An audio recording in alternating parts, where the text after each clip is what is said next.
في صحة وعافية. وكنا قبل الفاصل مع الدكتور أحمد الغزالي استشاري الأورام والمناظير بمركز أورام طنطا نتحدث عن أورام أو سرطانات المعدة. وذكر مشكورا دكتور أحمد في معرض حديثه أن الاتش بايلوري أو البكتيريا الحلزونية ربما تعد من الأسباب التي تحفز الخلايا الملتهبة إلى أن تتحول إلى خلايا سرطانية. وذكر أيضا من الجزئيات أن ربما ننتقل أو تنتقل الخلايا من طور الالتهاب إلى طور الأورام. دكتور أحمد نعود إليكم مرة ثانية، وخاصة بأن هناك مسببات ربما تتواجد في الطعام أو الشراب أو الهواء من العوامل التي تستحث الخلايا إلى أن تتكاثر بهذا النهم أو بهذا العدد لكي تنتقل إلى خلايا سرطانية أو أورام. المسببات لما نيجي نتكلم عن الجهاز الهضمي، المسببات لسرطان الجهاز الهضمي عامة بيكون للغذاء دور مهم جدا فيها. بمعنى ان احنا لما نيجي نتكلم على نوعية الغذاء نفسه، يعني زي ما قلنا احنا قبل كده في حاجة قبل نوعية الغذاء، قلنا توقيت الاكل ذات نفسه. بمعنى ان احنا زي ما قلنا ان ميزة رمضان اللي احنا فيه اللي هو تنظيم عمل الجهاز الهضمي عن طريق ان احنا بننظم مواعيد الاكل ثابتة. تاني نقطة نقدر نتكلم عليها اللي هو الاكل ذات نفسه اللي بناكله. علينا ان احنا نرجع ان احنا نقول ان احسن حاجة اللي هو الطبيعة اللي ربنا خلقها او الفطرة اللي ربنا خلق الناس عليها. ربنا خلق الناس على الاكل الطبيعي زي اللي هو الخضروات والفواكه اللي هي معمولة بالطرق البسيطة جدا، زي اللي هي الاكل المسلوق او الاكل المشوي. دي هي الاكلات اللي ملهاش ضرر للجهاز الهضمي، اللي هو الاكلات الطبيعيه، الخضار، الفواكه، المسلوق، المشوي. لكن لما نيجي نتكلم على الاكلات، بعض الاكلات زي مثلا اللي هي الاكلات المقليه جامد جدا، تكرار الاكل المقلي، تكرار استخدام الزيوت، كل ديت مسببات انها بتعمل استثاره للخلايا. بعض الخلايا المستثاره ديت بتقلب لخلايا سرطانيه. عشان كده نقول للناس دايما ان احسن حاجه الاكل الطبيعي، اللي هو ناكل خضار، ناكل فواكه، ناكل حاجات مسلوقه، ناكل حاجات مشويه، ناكل في مواعيد منتظمه. كل الحاجات ديت اللي هي الحاجات الطبيعيه زي انسان عايش طبيعي ما فيهوش اي مشكله خالص. دي هي احسن حاجه نحمي بيها الجهاز الهضمي، نحمي بيها من الامراض المختلفه، نحمي بيها من السرطانات عندنا. نيجي ننقل للنقطة التانية، هل في مسببات تانية لسرطان الجهاز الهضمي؟ طبعا في مسببات تانية. أشهر حاجة مثال ليها التدخين. التدخين سبب رئيسي عندنا أو من المسببات الرئيسية لارتفاع عندنا نسبة السرطان، بالذات في سرطانات المعدة. عندنا بنلاقي إن نسبة سرطان المعدة بين المدخنين أعلى من غير المدخنين عندنا. هل في حاجات تانية؟ طبعا التلوث العام. التلوث العام دوت عندنا تلوث الجو، تلوث الهواء، بيدخل بعض بنستنشق احنا بعض المعادن الثقيلة اللي بتكون سبب في سرطانات الجهاز الهضمي وغيره كمان وغير الجهاز الهضمي عندنا. دي كلها أسباب لسرطانات الجهاز الهضمي. علينا إن احنا نحاول نتفاداها قدر المستطاع، بمعنى إن احنا نعيش حياة عادية، ناكل أكل صحي، نغسل الأكل قبل ما ناكله، نحاول نكون واثقين إن الأكل دوت مثلا ما تجابش من أماكن ملوثة. على قدر المستطاع نتفادى هذه الأسباب، نتفادى التدخين، نتفادى سواء التدخين السلبي أو الإيجابي أو المباشر يعني السلبي أو نحاول نتفادى قدر المستطاع إن احنا نقدر نتفادى هذه المسببات، عشان حتى مش لازم نقول ان احنا نتفادى سرطان، نتفادى امراض الجهاز الهضمي. مجرد الشعور بالحموضه او الشعور بالم المعده مش شعور طيب، ده شعور مؤلم، نحاول نتفاداه بكل الطرق. دكتور احمد، قلت مشكورا ان الكشف المبكر عن الاورام له برامج. من هذه البرامج على سبيل المثال الكشف المبكر عن اورام الثدي او الاورام الكبد والجهاز الهضمي او عنق الرحم او غيره. ما هي يعني الاستخدامات لدلالات الاورام في هذه الجزئيه؟ لان استخدام دلالات الاورام غير انه مكلف الا ان له حرفيه في الاستخدام. هو دلالات الاورام هي عباره عن تحاليل بسيطه جدا بدات تطلع في اخر 10 او 20 سنه. استخداماتها او اهميتها بدات تزداد مع ظهور ابحاث بتاكد انها مهمه عندنا. بعض كل عضو في الجسم او نقدر نقول مثلا الجهاز الهضمي ليه عندنا دلالات اورام، زي مثلا حاجه اسمها CEA او حاجه اسمها CA 19-9. الحاجات ديت عندنا بنلاقيها مرتفعه في بعض المرضى المصابين بالسرطان عندنا.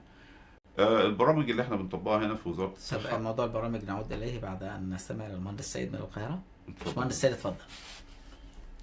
باشمهندس سيد اتفضل، حضرتك على الهواء. يا اهلا وسهلا. كل سنه وحضراتكم طيبين. حضرتك طيب يا باشمهندس. ربنا يحفظنا. انما دكتور، انا نتيجه وجود حموضه سنين طويله جدا تمام. كنا طبعا الواحد بيعالجها بالطرق العاديه، فكنت عملت منظار علوي ومنظار سفلي خارج مصر، واكتشفوا فيه تحول نسيجي في اخر المريء اللي هو حاله البارتس. لما عملوا تحليل باثولوجي طبعا اتوجد البارتس واتوجد طبعا الجرثومه المعديه، وحطوني على العلاج الثلاثي، وكان في فتق في الحجاب الحاجز. اما اتعمل تحليل باثولوجي طبعا ما فيش ديسبليزيا، تمام، وقال لي تعملي فولو اب كل سنتين. انا عملت بعد كده 2 فولو اب خلال ال10 سنين دولت، وبعدين توقفت عن الفولو اب. انا من يوم ما خدت مجموعه البوتوم بامب دي، انا دلوقتي على الجرعه ال20، في حاله سلام مع المعده الحمد لله، الامور مستقره. انا القلق من اجراء مش نفس المنظار، لكن انتظار تحليل الباثولوجي اما تصدر نتيجته.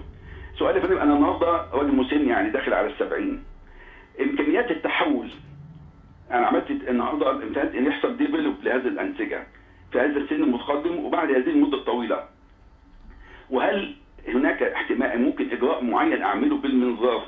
عشان بس انت عارف حضرتك مجرد الاحتمال الواحد حاطط في دماغه ان في بؤره موجوده ممكن تعمل ديفلوب في اي لحظه بتخليه عايش دايما متوتر.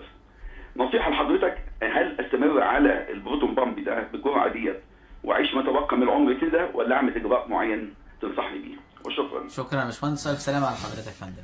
هو طبعا تحب تساله عن حاجه فيما يخص؟ لا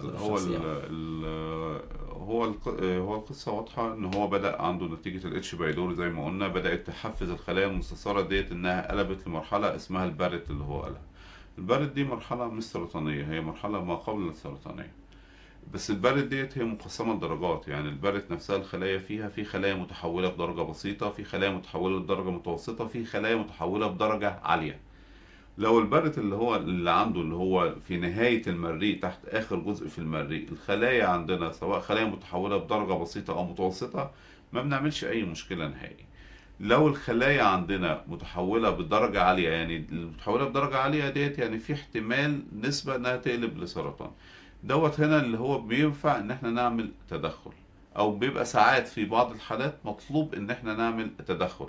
التدخل دوت بيكون كي للبؤر ديت عندنا، لو البرد فيها تحول بنسبة عالية. لكن لو البرد دوت عندنا حسب التحليل العينة اللي احنا خدناه في درجة بسيطة أو درجة متوسطة، ما يبقاش مطلوب أي حاجة غير مجرد المتابعة الدورية. المتابعة الدورية عن طريق المنظار أداة بسيطة وغاية في الفعالية. منظار الجهاز الهضمي هو اختراع من اهم الاختراعات اللي جت في الطب، ان احنا بنقدر نشوف منه اللي هو الليجن، او بنقدر نشوف منه الحاجه اللي احنا شاكين فيها، وبنقدر ناخد منها عينه.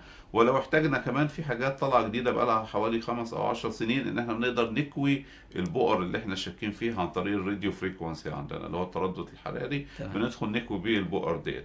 فلو هو عنده البرد حسب تحليل الباثولوجي اللي طالع حسب الدرجه اللي عنده، لو درجه بسيطه او درجه متوسطه، نكتفي بالمتابعه ونمشي على الادويه ونحافظ. اهم حاجه كمان يعملها الاكل.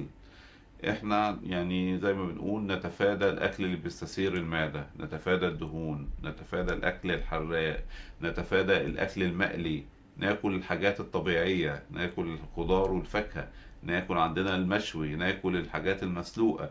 هي ديت الحاجات اللي بتبقى يعني زي ما بنقول بتنزل في المعده، ما بتعملش اي مشكله نهائي. تمام. كل الموضوع اللي احنا بنتكلم عليه دوت اللي هو ليه حصل اصلا البرد ده نتيجه زياده الحموضه في المعده.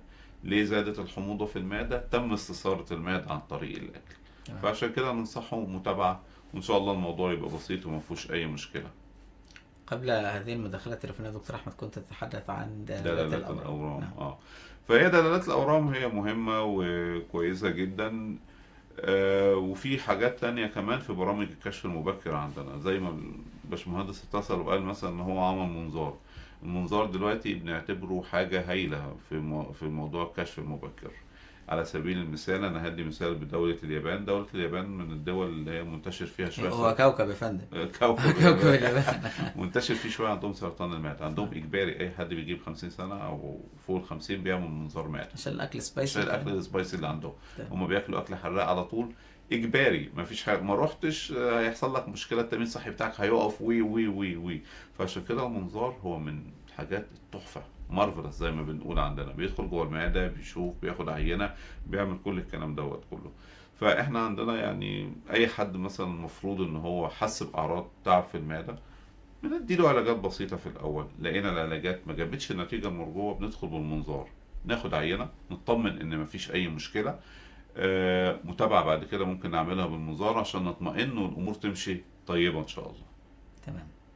أجرينا المنظار العلوي الذي تتحدث عنه، متى نلجأ إلى المنظار السفلي؟ القولون عندنا يعني برضو نفس بيبقى فيه اعراض قريبه، مثلا لما يجي الم المعده بس مش فوق يبقى تحت شويه، ونحاول بالعلاجات الطبيعيه ونحاول بتنظيم الاكل، ونحاول ما جبناش نتيجه بنروح داخلين بالمنظار نطمن، ناخد عينه من لو شايفين حاجه شاكين فيها بناخد منها عينه. نيجي للنقطه الثانيه، اي حد فوق ال50 سنه على سبيل المثال لقى دم نازل مع البراز، لازم ندخل نعمل منظار عشان نطمن ايه سبب البراز ده وايه سبب الدم.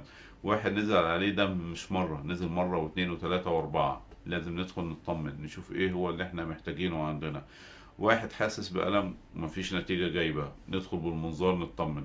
المنظار هو أداة تشخيصية بسيطة بتتعمل في مدة من 5 ل10 دقايق، مبيبقاش فيه أي مشكلة نهائي. فعشان كده احنا بنحب نعمل المنظار للاطمئنان، ولو شايفين أي حاجة ناخد منها عينة، حتى يطمئن قلبي، اللي هو ندخل ونبقى مطمنين جوه على ان كل حاجه تمام ان شاء الله.